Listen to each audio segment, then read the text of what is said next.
This is Housebound. I'm Chris. I'm Holly. I'm Ashlyn. I'm Greg. And you're invited.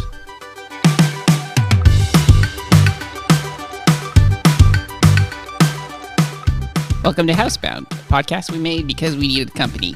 In it, we talk about things that are on our minds, and today we're talking about the evolution of technology within our lifetimes. Yes, it is specifically within the last, 25 to 30 years? Yeah. I am 32. 25 to 32? 30-odd years, so... 30-ish years. That was very nice of you, thanks. Yeah.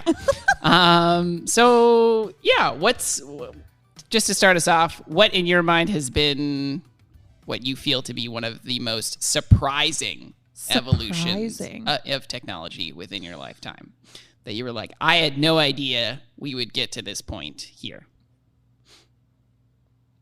I feel like everything having to do with phones. That was going to be my answer too, because when cell phones were a thing, okay, we used to see, what are they called on Star Trek? They don't call them phones. They call them, like their tricorders have the little like tapping badges that they talk to each other. They're comms, right? And so Tricorders are the things they hold, I think. Yeah, they're scanners. Yeah. But like we used to watch Star Trek, and I remember thinking when I was a child, this is going to be how things are. Like, why wouldn't you be able to do that? We can already call on the phone, but that was all landlines. And then we saw like satellite phones on like in movies like Mission Impossible and stuff, and they were big bulky things, but it was a satellite phone and it was super cool. And then my dad and uncle got bag phones. No way. Yeah. Wow. Bag phones that went Like military style? Like you had them on your back, like a backpack. No. And somebody like every time you want to do it, every time you want to phone somebody, the other uncle would like be like, bend over, and he'd bend over and then he'd like crank it really hard, and then he'd like pull it out and be like, we need reinforcements over in the that's West entirely Field. what I was picturing. And they have to extend the radar, or not the radar, but the antenna up like 15 feet. No, they were like Just checking. maybe a foot long and 3/4 of a foot wide. And it had a big Velcro thing that you had to open up. Right. And you had to put the antenna up as well. And then you would take the phone out, and it still had a cord the way that a typical phone would. And it plugged into your vehicle. Okay. And so then you could call from Where there did it plug into the vehicle? into the lighter. Into the DC? Was that always like a I don't know what that DC means. I volt? feel like that was in like a Lethal Weapon movie. Oh, probably. Yeah. Yeah. But And so then weird. they both had their own phone numbers, which was weird. So as a child, I had to learn both of their cell phone numbers because they would use their cell phones in the tractor or the truck that was near the tractor. So we got that evolution. And then the next like evolution of phones that I specifically remember was getting cordless phones in the house. So still a landline, but not attached to anything. And that was weird. And then when I was 16, I got a flip phone because I was going to be driving. And my dad had already gotten a cell phone that was far more manageable than the bag phones. But the bag phones were around for a long time. Really? Yeah, we just kept them because they still worked. They Yeah. still had phone numbers, and they just wanted to be able to call somebody to be like, come pick me up, or come with the other tractor. I got this tractor stuck, or whatever. And so, yeah, I got a flip phone, a Motorola Razr to be specific, was my first phone. Yeah. And then now, like, I feel like we've all seen the evolution after that, basically from flip phones to the small computers that we now hold in our hands. First, though, was QWERTY keyboard. Well, yeah, like all those different, and the Blackberries as well. Blackberries, They were a big deal. PDAs, they weren't phones, but they were like that kind of like step iteration. The whole What is that? A Palm Pilot? Palm Pilot, like a pocket Blackberry. data assistant. No, it's not a phone. I don't It's know. not a phone. It's like a phone without the actual calling feature. So it has like a notes and a calendar. So So like a digital It would come with a stylus. digital planner. calendar book. Yeah. Yeah, it's like a little pocket kind Interesting. of assistant. So you'd That's be able weird. to like pop open the stylus. You could draw stuff on it. Weird. Pretty sure my dad had one. Yeah. My dad also had a Palm Pilot Yeah. that was constantly attached to him. That's so funny. Yeah. Yeah. And then they merged the two into the cell phone eventually. Well, and then there was all of the like, I had an iPod, a big hunking like brick. Yeah. It was massive. And I remember like making the decision that I no longer needed to take my iPod places because I could just put the music on my phone. And I also remember being like, there's not enough space on my phone at this point for me to put music on. Yeah. So when they merged those two together and there was actually enough space for a good amount of music, I was quite pleased. Not that I keep music on my phone anymore because you stream everything. Yeah. So, but I think it's crazy that in our lifetimes, phones went from something that you had attached to the wall in your house to a thin strip of metal in your pocket with a massive screen. In fact, all it is screen. It's all that button. can do Like more than my laptop can. yeah, which is crazy. Like, I feel like we're living in Star Trek, basically. Yeah. I think the Just touch nuts. screen was definitely one of the, like, when the iPhone, the first one, came out with like the touch screen, that was when that was a big everything deal. changed, because at that point you could do so much more on your phones than you could with just like the little like keypad or whatever, or QWERTY keyboard, or, you know, because now the whole screen's a button. You can actually now play games on it that are legitimately fun. Yeah. I don't know. Maybe not legitimately fun. I mean, come That's on, false. Snake is pretty great. Yeah, but graphically are really good. Oh yeah, so, for sure. Well, and that's really what I guess the phone has been, is they took the phone feature and they took the Palm Pilot features and they took the Laptop. music features and the laptop features and the console gaming. Like a DS is basic. Like, I don't need a DS. I remember wanting a DS so bad when I was young, but I don't need one now because it's exactly the same as playing my phone, basically. Well, and now with like Xbox and PlayStation, you using cloud service, you can play on your phone on the go, because it'll like connect to your, you know, your actual console, and so you can still use your phone to Which is crazy. Yeah. So basically, the evolution of technology so far has been putting all of the things together into one thing. And Ashlyn just found out that they're now, because I was thinking of like how things are all merging into the phone, and the one thing that they hadn't yet added was personal ID. Yeah. Because it's essentially becoming also like a bit of a wallet, because you can pay for stuff. Yeah, as now well. you can pay. And now In the most recent Apple announcement conference, you know, those big events that they have that All they the time. spend Which are way too always much silly. money on. They announced that in some jurisdictions, because it depends on the government and whether Of or not course. they'll allow it yet, you can have electronic ID on your phone. So like your driver's license. yeah, that's Wow. official government ID that's verified through your screen. Like, I feel like when you get to that point, we're just going to have a chip put in us, because if you lose that chunk of metal, your whole life is gone. Like, it's already a problem. I lost my phone 3 months ago or something like that. And it was a problem because I could pay for things with my phone, and we had to act really fast and be like, wipe the phone, wipe it. Because I didn't want people to use the low amount of funds that I had. Exactly.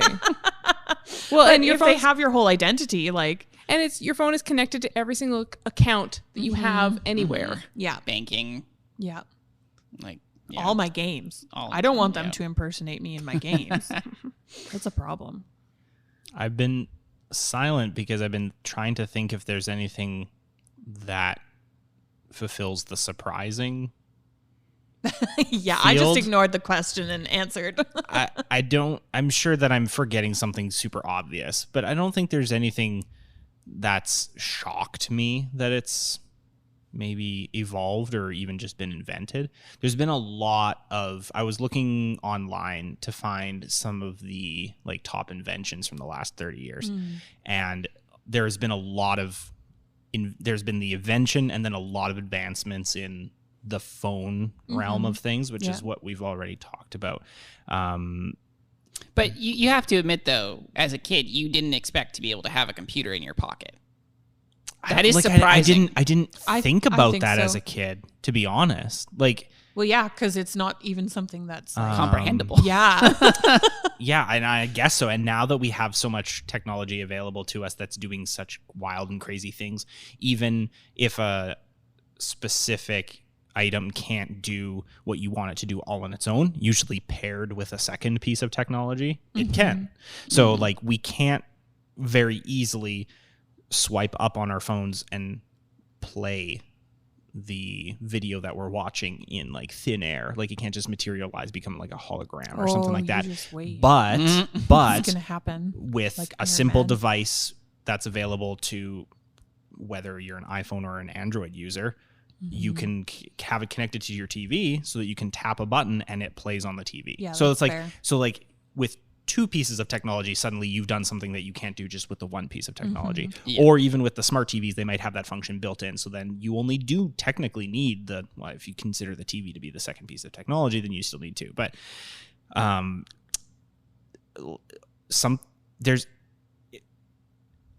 don't know. Okay, this has been something that is an advancement because it's changed the game. But every day at work, and I work for a photography and video studio, and we do weddings and we do commercial stuff and we do family things, like photo and video. But in the photo realm of things, every day at work, our photographers edit on Photoshop. Photoshop didn't exist before 1990. So before 1990, and like I'm not a photographer, I don't use that stuff, so it's unknown to me as to what they would have used. There's probably something like Corel House or Corel Art or whatever that really old program is called. Well, also, I don't think that they necessarily edited them. Well, and that's they just the thing. Took photos. Now that you can edit, yeah. And so there And was then there was always maybe an there art. might have been some sort of like exposure kind of deal in their red rooms. Yeah, like in their dark rooms? Like there was an amount, and you could do stuff in camera. There was a lot of Yeah. features on the cameras that would allow for that stuff. But what you took is what you got as a Yeah. shot. And so there was an amount of art that went into it before. But now there's a different art to it in the back end of things where now you can take photos in completely different settings, or not even in the same setting that you show as a final product, and you can just edit it away or edit things in. Or I mean, it's become a point of contention with magazine covers because Yeah. people are like, you're not being honest to the public about what you're showing on the cover because you've edited it off, because it's so easy to edit things now. And we do it daily. I'm not saying we like edit like that and manipulate, but like, is there a trash can in the background that you don't want in there? It's gone and you never knew it was there. And maybe partially that's a little scary because you could just do whatever, but at the same time, it's crazy that you can do that. It is crazy. So that is one even thing the that movies like CG that we have been watching, or like Chris just went and saw Fast 9 last night, and the things that they were quote unquote doing in that movie, right? Like you would never be able to see a movie like that. You'd never be able to just film that. No, yeah, it's impossible. the practical effects only can take you so far. So it has to be digital at some point. But yeah, that like Photoshop, like the evolution of that and the evolution of programs like it. And there's several video editing programs out there that every time there's a new version of it and you can download it and suddenly it opens up a little bit more. I now use a keyboard that's specifically dedicated for video editing. It's got a wheel on it that lets you scrub through the footage. Some would argue faster, some would say it's the same speed, but it's a specific piece of equipment now to do that job because it's arguably better. It's more suited for that particular job. It's like niche for that. And like that didn't exist 5 years ago. So, you know. Yeah, that's cool. We know that finding the right music or background effect for your video, or even the perfect intro jingle to your new podcast, is very important. That's why we'd recommend you take a look at soundstripe.com. It's a music licensing site, sound effect archive, and stock footage library all rolled into one. With a great selection of genres and artists, curated playlists for easy browsing, and much more, Soundstripe takes the hassle out of music licensing with one-time fees and its more than generous selection of beats, sounds, and video clips. Make your next creative project a hit. Check it out today and receive 10% off your first monthly or annual subscription when you use the promo code Housebound10 at checkout. That's Housebound10. Go get creative. Crazy. We've done some, if we're coming away from entertainment, we've done some really surprising medical advancements in tech recently, to the point of like growing organs so that they can the be 3D put into bioprinting. people. Yeah, the 3D bioprinting, or 3D printing in general, I guess, is super That's new true. and super cool and really, really Actually, opens up a lot of areas, even in construction. 3D printing isn't all that new, But it's so much more affordable and better. but yes, it has developed leaps and bounds in the last like 10-ish years. Yeah. Yeah. Some of the projects that I've seen of people like 3D printing, quote unquote, houses out of cement. Mm-hmm. It's just so cool because you can do a house in like 4 days and then somebody has somewhere to live. Yeah. Like, and it's made out of cement, which means that it's cost effective, right? Although if you want to get into the whole, like, we're running out of sand in the world issue, it's not cost effective for very long, but you know. I didn't even realize that was an issue. Oh, it is. It I is an feel issue. like premium on sand. anything we could probably say we're running out of that. So Softwood lumber. Specifically sand, though. specifically sand. Okay. Yeah. All right. Look all right. into it. It's really interesting. All right. When you're talking lab grown meat. Oh, yeah. Lab grown meat at the beginning of the 2010s, like 2011, 2012 Yeah. was a thing. And they were like, oh, we've done our first lab grown hamburger, and it only cost us $325,000 to make. And you're like, oh my gosh, this will never hit the market. And Guess what? I mean, you can probably find some crazy stuff in some pretty bougie restaurants nowadays. Yeah. And I'm not talking Most of it isn't lab grown. It's just plant based. well, that's what I'm saying. It's Yeah. like the plant-based meat is the stuff that's hitting the market now. Yeah. The lab-grown meat is still, it's fancy lab-grown. restaurants. It's expensive. Yeah. But if there was ever to be a place that would sell something like that, it'd be a fancy restaurant. What I'm saying is that Yeah. it's likely available. And Yes. it wasn't It's 10 years ago. definitely available, It wasn't yeah. a thing 10 years ago. And that is crazy. and I, while kind of thinking about this episode, thought of my great grandma on my mom's side who passed several years ago, but she was 104 when she passed. Yeah. So she lived through a century. Like, she was born just this side of the 1900s. And That's like crazy. lived It through is crazy. all of that. And like, if we think about the things that we have now, like vehicles and planes Yeah. and weapons and electronics, electricity, like, 30 years, Chris. We decided we were only going to make it 30 years. yeah, that's fine. of I'm just advancement. saying, I thought about her and what she had to go through, and you're wondering why older people are like, I'm just so confused by this computer, and you're just like, yeah, because this thing didn't exist 50 years ago, you know, like, and so you got to give them some slack at that point. You feel a little bit sorry for them, but like, why don't you get out more often, Grandma and Grandpa? Oh, it's because it's scary out there. Oh, Don't know no, how to do things yeah, anymore. we know it's scary. We just grew up being scared. So it's, it's like the Hulk. It's like, that's our secret. We're always scared. Yeah. Oh dear.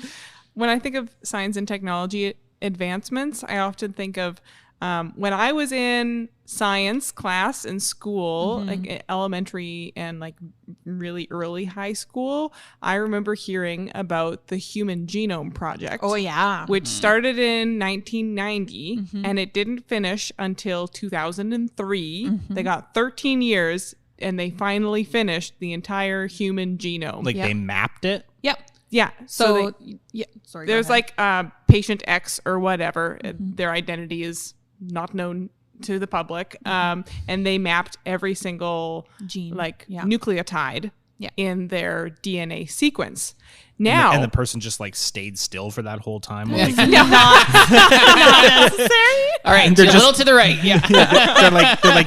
they're tracing, and they're like, no, you moved. I don't think you know what nucleotides are. You crazy.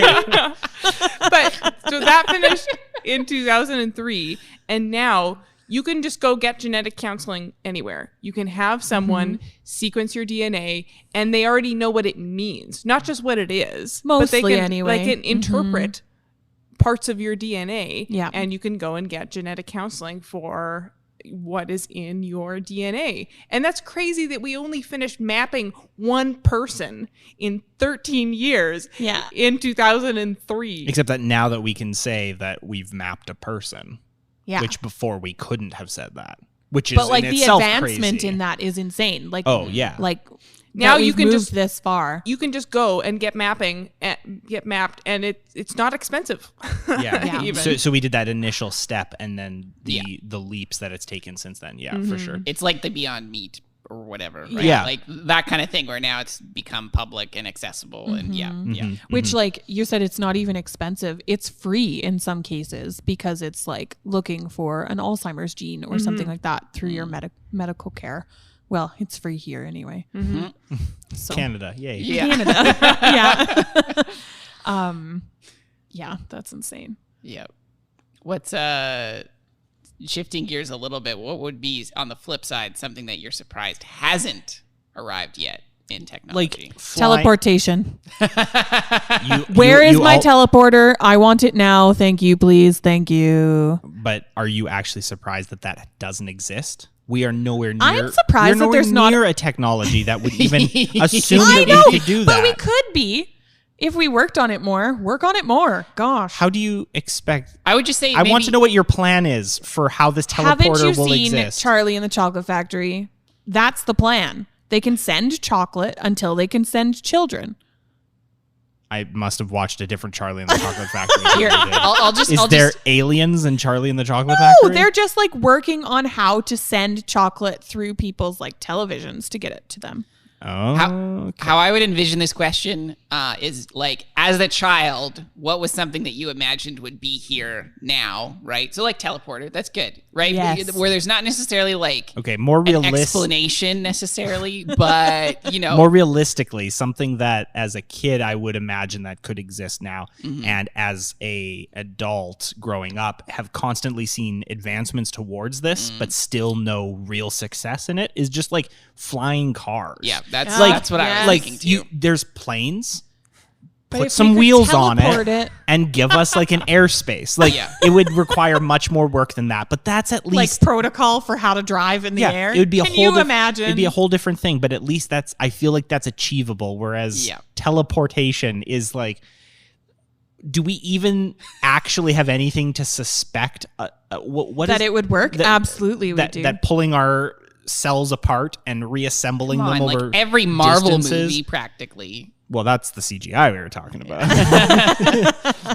But like definitely flying cars for me. Yeah. That was a combination of the Jetsons, watching that as a kid. And then also I looked up to try to see if I could find it. And there was a National Geographic Kids magazine that had Future World. It has like this like cover that like kind of is like CGI of like the future. And they had a whole article, and this came out in like Probably 93. Seems like a 93 thing. I don't know why, but I can't find it. Anyway, just look on the cover. It probably says on the cover. maybe. The quality of the cover is way too low. Okay. On this Google image, but anyways, it came out like before 2000, like kind of around that, 1997. So, anyways, and they had a whole article on this talking about, we're creating these flying cars and it's gonna happen. Yeah, exactly. And now I'm looking at it and I'm like, nope, Disappointed. Still nothing. So, I mean, there's kind of like some aspects of it. We have like hovercrafts and stuff that people. We have I think that's pretty cool. We have self-driving cars. Self-driving Yes, cars. which is very cool. Like that is a cool thing, and that's something that's still It's very iRobot. very being very tested, right? Like it's not widely used accessible or accessible or even trusted, and Although- for various reasons. But There's some cities that have self-driving cars as taxis now that are actually Scary. using them. It is a little scary. I've seen some TikToks of a person that gets into it and they're like, there is no driver. But I could definitely see where, like, in a few years, just like the human genome and just like meat, like eventually it will become more normal, more accessible, and Yeah. And then it won't just be that people don't know how to pump their own gas. It will be that they don't know how to drive their own car. Yeah. You won't just get worried when you can't change your tire. You'll get worried when the car doesn't go anywhere. Yeah. How do I make this go anywhere? I can't play Angry Birds anymore. Yeah. Oh, no. I have to actually move this thing. Just shy of 2000 was when Google started. That's insane. So Google being younger than me is crazy to Google think about. It seems like the kind of thing that's been around has for forever. Advanced so much. And just on the other side of 2000 is like 2004, 2005, 2006 is when we got Facebook and YouTube. Yeah, that's and crazy. Again, I remember a bit about Flash animation websites prior to YouTube becoming popular. HomestarRunner.com. Like Albino Black Sheep, E-Bombs World, like those kinds of things. It's just the stupidest videos that were on there, and people were figuring it out. I bet you people were making them in like Paint or really early versions Girl Squad of Photoshop. definitely was made on Paint. Yeah. But stuff like that now, and I didn't even get Facebook or YouTube when that first came out. Like I didn't get an account on it. I did get a YouTube account early enough on that I was able to choose my username prior to now needing so many thousands of subscribers or followers in order to have a personalized ID and stuff like that. And so I don't know, that makes me feel kind of good that I got into it early enough, but it's not like I use it. It's not like it's my main source of income or something super fantastic for me. It's just weird. It's like fun to have that, but it's weird to know that it's been around for that little of time when how much content we've consumed on those platforms seems like it cannot be fit. You can't just sit down and tell somebody all of your favorite videos off of YouTube. Because like my favorites playlist is several hundred videos long. And that's not even all the videos I've seen. Those are just the ones that I've favorited, you know, that's or liked crazy. or whatever, whichever playlist you use. So, but social media has definitely come leaps and bounds since then, branching out into multiple platforms. Like you got Twitter and Instagram now and stuff like that. And then you have Musical.ly that became TikTok, Twitter, Instagram, Facebook. Yeah, plug it. Yeah, for sure we can. Not something that I expected to happen, but looking back that I'm surprised hasn't happened yet.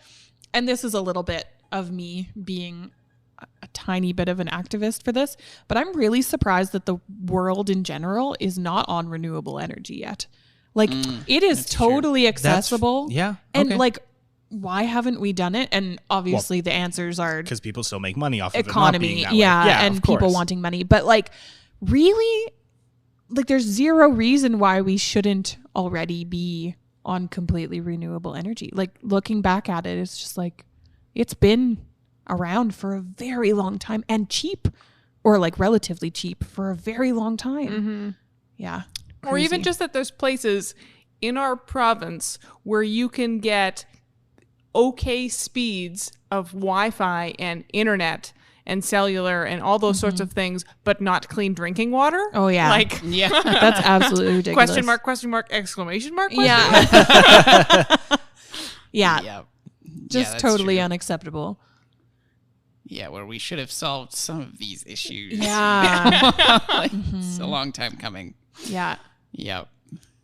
Well, and that there's advancements in like clean water as well that have been really interesting, to the extent where you can have, this was a really cool study. It's obviously not large scale, but basically you have some organisms in a little cell in water. So the cell that I'm talking about is like a battery kind of cell, and the energy that the organisms are making are not only cleaning the water that's going through it, but are also creating energy so that it is a battery. It's like the neatest thing in the world. Strange. Yeah, it's very cool. Anyways, and like if we can do that, why don't we all have wind power at least, or solar or whatever? Anyways, kills me. A disappointing invention, the like early stages of Bluetooth, when you had those jerks that would stand at the end of the aisle in the grocery store and just be yelling at somebody. and they had this big banana on the side of their head. And you're just like, oh, so you're special. You were upset with the people using the Bluetooth. I don't mind where Bluetooth has come to now, because my Fitbit talks to my phone through that. Yeah, which is lovely. Which is great. I love it.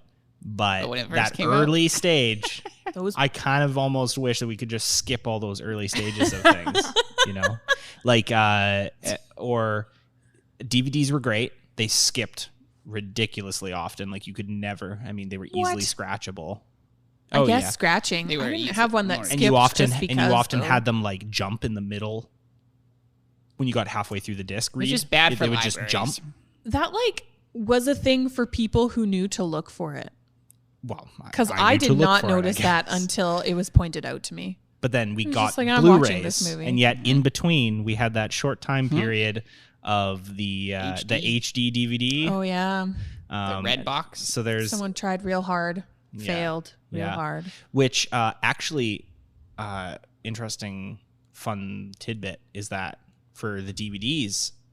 It was actually no one company has been credited with the creation of the DVD, because a whole bunch of people put their heads together to come up with this solution. There was an issue with VHS and Betamax, which I guess are very similar. And there was like a competition. And so it was like, you buy my stuff or you buy that person's stuff. And that's kind of what started to happen with the HD DVDs, is you needed the special players. And you always need a special player to play the disc, but it was like specifically Sony or somebody. But like, if anything generic comes out, it's going to beat out that kind of thing. The only company that I can think of that has ever been successful with that is Apple. And that's has been because more they're recently successful with it. But that's because their products are superior in some very specific ways. And so then they make it so that the only things that you can attach to it are other Apple things. But other companies have come out so that you can attach other things more generically. Yeah. You just have to buy extra stuff for it. Yeah. But yeah, if you make it too elite or whatever, like, people will disregard. well, yeah, because it's too expensive and you can't hit enough of the market to have it really take hold. I am surprised that DVDs are still a thing. That Blu-ray hasn't completely and utterly Well, and taken 4K, the market. that is a like 4K is technically the next advancement, but like, But we have all three of them at once right now. 4K, literally 3D, Blu-ray, and DVD. Whereas VHS definitely has gone by the wayside, Yeah, for sure. But it's just weird to have so many iterations of what you, and digital is like another. Digital. I medium. would consider digital to be the next.